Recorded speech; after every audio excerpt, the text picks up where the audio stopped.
வணக்கம். நீங்கள் இணைந்திருப்பது தமிழ் எஃப்எம்மின் உலக செய்திகளோடு.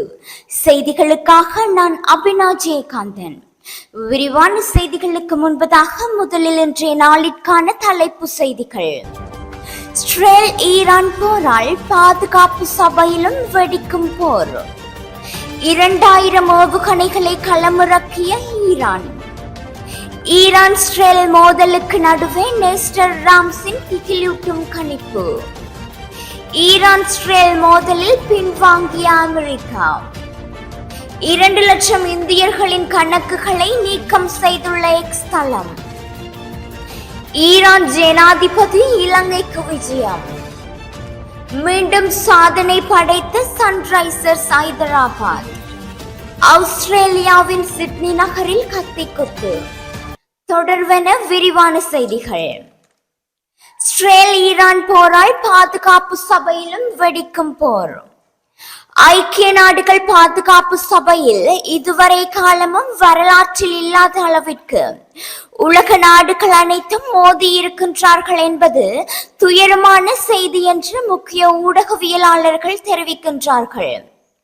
பல மணி நேரமாக நடைபெற்ற இந்த விவாதத்தில் இஸ்ரேல் மீது ஈரான் நடத்திய தாக்குதல், ஈரானினுடைய தூதராலயம் மீது இஸ்ரேல் நடத்திய தாக்குதல், இந்த இரண்டும் உலக போரிற்கு வித்திட போகின்றது என்பதால் முக்கியமான இந்த விவாதம் நடைபெற்றது என்றும் ஈரானினுடைய பிரதிநிதி அமீர் சையத் ரவானி கூறுகின்ற பொழுது, தமது நாட்டினுடைய மத தலைவரை ஒரு ஹிட்லர் என்று கூறிய இஸ்ரேலை பார்த்து இஸ்ரேல் ஒரு பயங்கரவாத ஸ்டேட் என்று நேரடியாக கண்டித்துள்ளார்.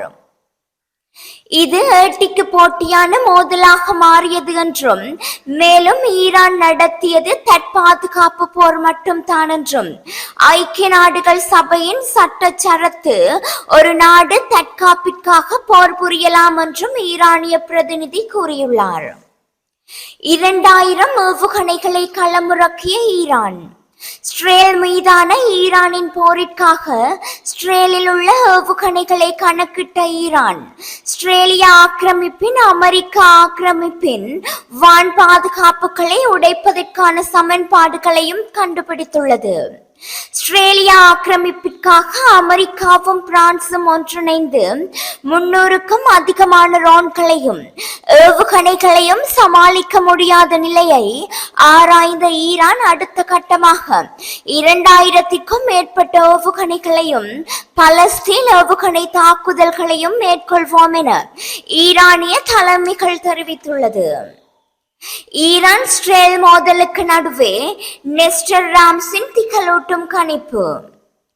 ஈரான் இஸ்ரேலிடையே வெடித்துள்ள மோதலால் மத்திய கிழக்கில் உச்சக்கட்ட பதற்றம் நிலவுகிறது. இந்த பதற்றத்திற்கிடையே 3ஆம் உலகப் போர் குறித்த நெஸ்டர்டாமின் திகிலூட்டும் கணிப்புகள் மீண்டும் சமூக வலைத்தளங்களில் ஆக்கிரமித்துள்ளன. மத்திய கிழக்கு பகுதிகளில் கடந்த சில மாதங்களாக பதற்றமான சூழல் நிலவி வருகிறது. காசா பகுதியில் ஹமாஸுக்கு எதிராக இஸ்ரேல் நடத்தி வரும் தாக்குதல் 6 மாதங்களுக்கும் மேலாக நீடித்து வருவதாகவும், இந்த மோதலுக்கே முடிவு எட்டப்படாத நிலையில் அடுத்த கட்டமாக ஈரான் மற்றும் இஸ்ரேல் இடையே மோதல் வெடிக்கும் சூழலும் ஏற்பட்டுள்ளது.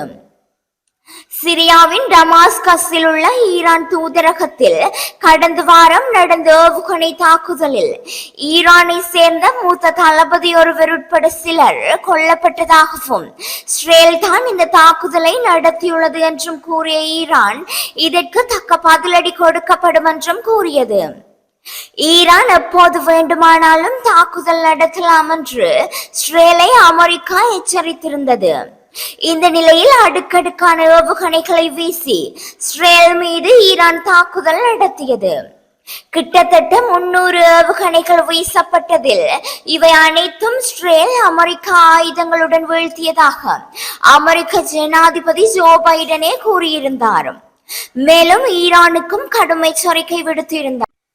இந்த நிலையில் இஸ்ரேல் மீது இனி தாக்குதல் நடத்த போவதில்லை என்று ஈரான் தற்போது அறிவித்துள்ளது. எனினும் மத்திய கிழக்கில் பதற்றம் குறைந்த பாடில்லை என்றும், இஸ்ரேல் ஈரானிடையே போர் மூலம் பட்சத்தில் இது 3வது உலக போராக வெடிக்கும் என்றும் அச்சம் எழுப்பப்படுகின்றது. இதற்கிடையே மூன்றாம் உலகப் போர் தொடர்பாக நெஸ்டர்டாம்ஸ் மற்றும் ஆல்பர்ட் பைகே ஆகியோரின் கணிப்புகள் சமூக வலைதளங்களில் பரவி வருகின்றன. ஈரான் இஸ்ரேல் மோதலில் பின்வாங்கிய அமெரிக்கா. ஈரானின் தாக்குதலுக்கு பதிலடி கொடுக்க இஸ்ரேல் துடித்துக் கொண்டிருந்த நிலையில் அமெரிக்கா இதற்கு ஒத்துழைக்க மறுத்துவிட்டது. எனவே இஸ்ரேல் பதில் தாக்குதலை கைவிட்டுள்ளதாக தகவல்கள் வெளியாகியுள்ளன. கடந்த ஏப்ரல் 1 யாரும் எதிர்பார்க்காத வகையில் சிரியாவில் உள்ள ஈரான் தூதரகம் மீது இஸ்ரேல் திடீரென தாக்குதலை நடத்தியது. இந்த தாக்குதலில் ஈரானின் முக்கிய இராணுவ அதிகாரிகள் கொல்லப்பட்டதுடன் இதுதான் ஈரானின் தற்போதைய தாக்குதலுக்கு காரணம். இந்த தாக்குதல் குறித்து ஏற்கனவே அமெரிக்கா எச்சரித்திருந்ததாகவும் இஸ்ரேல் மீது தாக்குதல் நடத்தக்கூடாது என்றும் மீறி நடத்தினால் விளைவுகள் மோசமாக இருக்கும் எனவும் கூறியிருந்தது.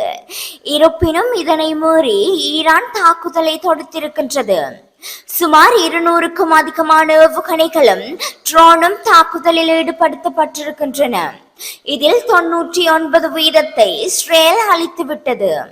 ஒரு சில ஏவுகணைகள் மட்டும் இஸ்ரேல் பாதுகாப்பு படைத்தளம் மீது விழுந்து பாதிப்பை ஏற்படுத்தியுள்ளன. இதற்கு இஸ்ரேல் தரப்பிலிருந்து பதிலடி கொடுக்கும் என்று பரவலாக எதிர்பார்க்கப்பட்ட நிலையில் அப்படியான எந்த திட்டமும் இல்லை என இஸ்ரேல் அறிவித்திருப்பதாக தகவல்கள் வெளியாகியுள்ளன. 2 லட்சம் இந்தியர்களின் கணக்குகளை நீக்கம் செய்துள்ள எக்ஸ் தளம். பிரபல சமூக வலைத்தளங்களில் ஒன்றான எக்ஸ் தளத்தை உலக பணக்காரர்களில் ஒருவரான டெல்சா நிறுவனருமான எலான் மஸ்க் வாங்கியதில் இருந்து பல்வேறு அதிரடி அறிவிப்புகளையும் நடவடிக்கைகளையும் எடுத்துள்ளார்.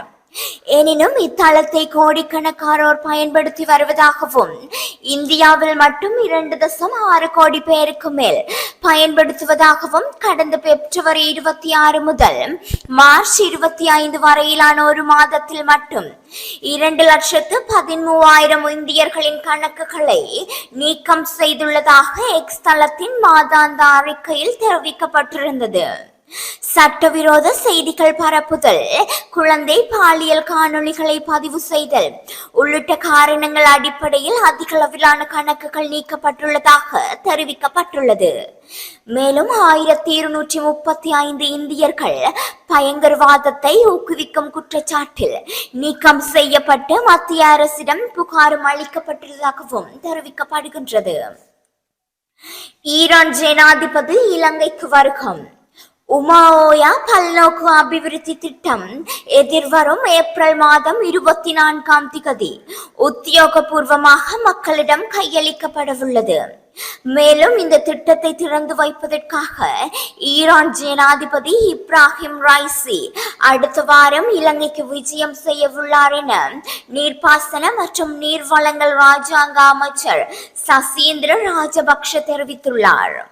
மேலும் உபாஓயா பல்நோக்கு அபிவிருத்தி திட்டம் ஈரானிய ஜனாதிபதி இப்ராஹிம் ரைசி மற்றும் ஜனாதிபதி ரணில் விக்ரமசிங்க ஆகியோரின் தலைமையில் திறந்து வைக்கப்படவுள்ளதாகவும் தெரிவிக்கப்படுகின்றது.